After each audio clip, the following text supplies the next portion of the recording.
What's up, fellas? Here at the Week 9 review. Obviously, this was a big week as it's kind of the halfway point in the NFL season, and we're more than halfway through the fantasy season. We had a lot of teams on bye week, a lot of players on bye week, so I know it made setting some lineups a little difficult. Obviously, Ray already pointed out he didn't drop somebody, so I'll talk about that when we get to his team. But obviously, like always, we start with my matchup. It's just the first one that pops up. I lost to Garrett Pastor, or Garrett number 2, as I like to call him. He had 98. I had 90. My team was led by Justin Fields, who had an absolutely amazing day. Scored 42.72 points, which was nearly half of my team's total points. Just absolutely amazing. He's the only person on my entire team who scored double digits. Obviously, my two best players, who are two of the top running backs in the league, were on bye week.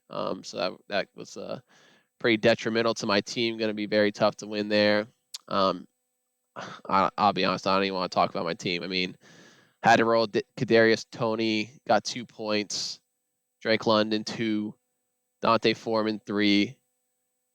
Pittman 4. I mean, it's just bad. Like, I knew going into the week, I looked at my lineup. I'm like, if this was somebody's team, like without the guys I have on the bench, this is atrocious. This is horrible.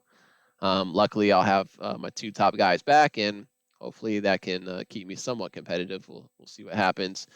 Looking at Garrett number 2's team, I mean, his team didn't fare much better. Still scored less than 100 points, but he did have 5 guys in double digits, led by Jalen Waddle with 17. Ramondre Stevenson got him 15. Justin Herbert continues to struggle. I think a lot of that has to do with the fact, he's missing a lot of his top players. A lot of injuries on that team. Mike Williams, Keenan Allen. It makes it pretty tough when you're missing your top 2 receivers there. Terrace Marshall got him 13. So, obviously we're all playing like, backups and, just guys to fill our lineup. And then, his one guy, we all throwing darts out there is, Terrace Marshall gets a touchdown. That kind of really put the nail in the coffin there. Obviously, nothing to speak of on our benches because both of our benches, everybody was on bye week. Next up, we have Josh versus Dakota. Josh won this one 136 to 121. Looking at Dakota's team, led by Geno Smith with 21. He has been a very solid quarterback this year and really making Pete Carroll and the Seahawks look smart for the decision they've made regarding Russell Wilson. Cooper Kupp was able to play this week. Obviously, there was a little bit of iffiness given his ankle injury from the week before. Obviously, it didn't bother him too much because he got 23 points. Pat's defense got him 26. Kicker got him 17. Massive days there. It's very rare to see somebody lose when your defense and your kicker perform like that, but couldn't quite get it done here. I mean, because everybody else in this lineup had, single digits out of the guys I mentioned. Kamara was supposed to, been doing well, supposed to do well, only got 8 points there. St. Brown got him 8. Godwin got him 7. Just nothing crazy there. If we look at Josh's team here, Joe Burrow did okay, 19. Derrick Henry did Derrick Henry things, 24. Metcalf got him 12. Smith-Schuster got him 14. Obviously, Devontae Adams, who he traded for, had a massive day with 32. Tyler Higbee got him a goose egg, but he was able to persevere through that. His defense got him 11, so not a bad day there. Nothing going on at either bench. Obviously, guys on bye week. I'm not sure why anyone would have an empty bench spot, but Josh does here, and I believe Garrett number 2 had an empty bench spot as well. Like, you should always fill your whole team. Like, just put somebody there that maybe if an injury happens or throwing a flyer on somebody, like, just can't hurt. Like, you just pick up somebody for $0, just throw them there, and if maybe you get lucky. Like, not the smartest decision not to do it, in my opinion. Next matchup, I have Derek versus Jason. This was not a close matchup. Derek won this one 107 to 77.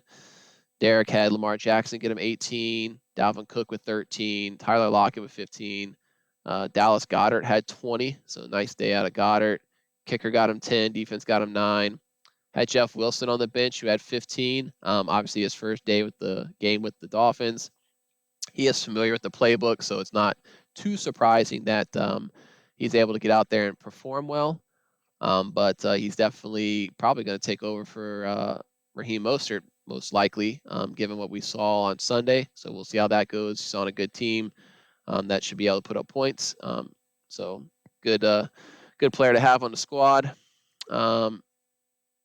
Not much else to speak of here. I mean, DeAndre Swift it's back. He only put up 7 points here. He doesn't quite look 100% healthy from what I heard. Obviously, David Montgomery with only 5. He's competing with Herbert in the way Justin Fields is playing. And of course, Justin Fields ran for almost 200 yards. You're probably not going to have a lot out of the running back there. So we'll see how that develops in the coming weeks. Looking at Jason's team, obviously he's got stud quarterback with Josh Allen with 25. Hopkins kind of came back to life a little bit with only 12, and those are the only double-digit scores he had. Kyle Pitts with 4, Gabe Davis with 4, Brian Robinson with 5, Singletary with 7. Did have Cole Kmet on the bench who had 20, so you could have got some more points there. James Robinson on the bench with 12. Wouldn't have been enough to win, but could have made his score a little bit more respectable. Next up, we have Michael versus Kenny. Once again, another blowout. I mean, Michael's team is just nuts. Like if right now he's the front runner, like minus 500 odds to win the title this year, in my opinion. So we'll see if any. I mean, he's lost one matchup in the regular season. We'll see how that goes moving forward. He put up 180 points to Kenny's 107. Looking at Kenny's team, Trevor Lawrence got him 17. Damon Pierce got 14. ETM big day with 26. Curtis Samuel got him 16. Diggs, kind of a down day for him with 12. Single digits across the board. Evan Ingram was supposed to have a decent day, only got 1. Khalil Herbert, same thing with Montgomery, only got 2. Just not going to happen when your quarterback's running for 200, pretty much. Not much else going on his team.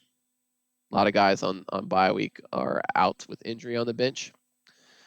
Looking at Michael's team, Jalen Hurts 20, Joe Mixon 53, 5 touchdowns. I was watching a good chunk of that game. It was disgusting. I was mad that I didn't play him in DraftKings, and very happy I was not playing him in fantasy. I was telling somebody, I said I would love to see somebody who played against him in fantasy and was able to win. I mean, when you put up 53 points, that's insane. That's crazy numbers. And of course, Michael didn't even need all those points because he had fucking Miles Sanders with 15, A.J. Brown 14, Alan Lazard had 17, Kelsey was 16, fucking Kenny Walker had 26. I mean, just ridiculous. Just ridiculous. This whole team. Everybody played well and probably got what you'd expect. And maybe you could say the kicker should have got more than 4. But I mean, Zay Joe's getting 6.5. I mean, it's kind of it's kind of what I would expect having him on the team. I mean, he even had Cordell Patterson on the bench who had 18. Mecole Hardman on the bench with 17. Jamal Williams on the bench with 10. Like, what is going on? This is just fucking nuts. It's going to be very tough to beat this team. So we'll see how things go rest of the season. Obviously, injuries happen. Crazy shit happens. So we'll see what goes on there.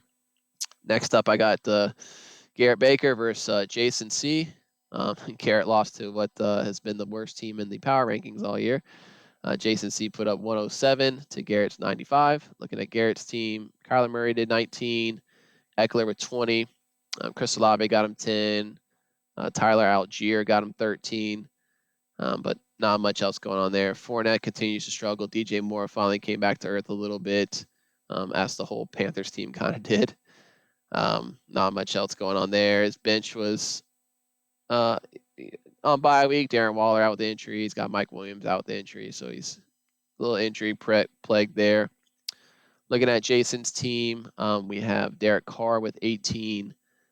Josh Jacobs is kind of come back to earth the past couple of games. Only got him 10. Michael Carter with 15. Kenyon Drake had 24, so big day out of Kenyon Drake. Kicker got him 11. Nothing on his bench to speak of. Devontae Smith only with 3. T. Higgins got him 9.5. Just his team is not very good, but he was able to get the victory this week. Then the last matchup I have here is Dalton versus Ray. Ray was able to pull this one out. It was 118 to 111. Looking at Dalton's team, Tua had played well at 24. Josh Palmer had 15. Tyreek Hill with 24. Christian Kirk with 18.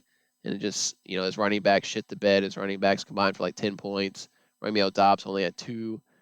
Isaiah Likely had 9. I think that was, did he only have the 1 catch for a touchdown then?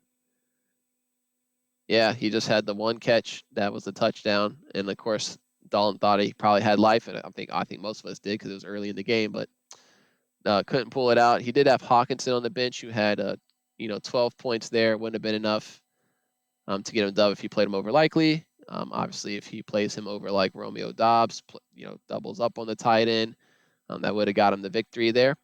So sometimes that's tough to handle as a coach.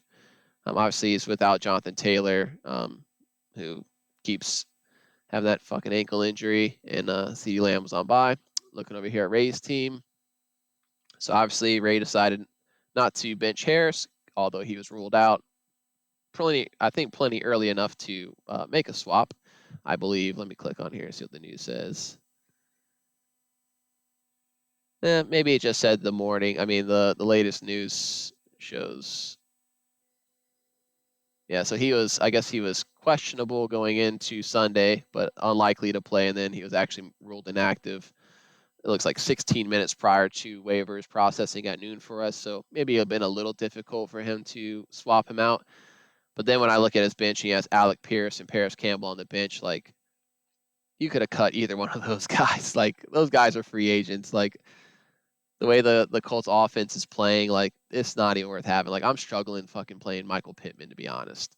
Like, I'm not going to cut him by any means, but it's very difficult with their current quarterback situation. I'm hoping maybe now that they've made a coaching change that I hope they go back to fucking Matt Ryan. Like, please go back to Matt. Or at least put Nick Foles in there. Somebody who can, Ellinger is just not good. Like, he's just not. He can't throw the ball in the NFL. Like, they need to make a change there. But I won't give Ray too much shit because even though, despite not playing a full lineup, he still got the victory. So in the grand scheme, it doesn't make a difference. Obviously, he was led by Mahomes, who had 34. I think Mahomes threw like a fucking 68 times or something in the game, which is nuts.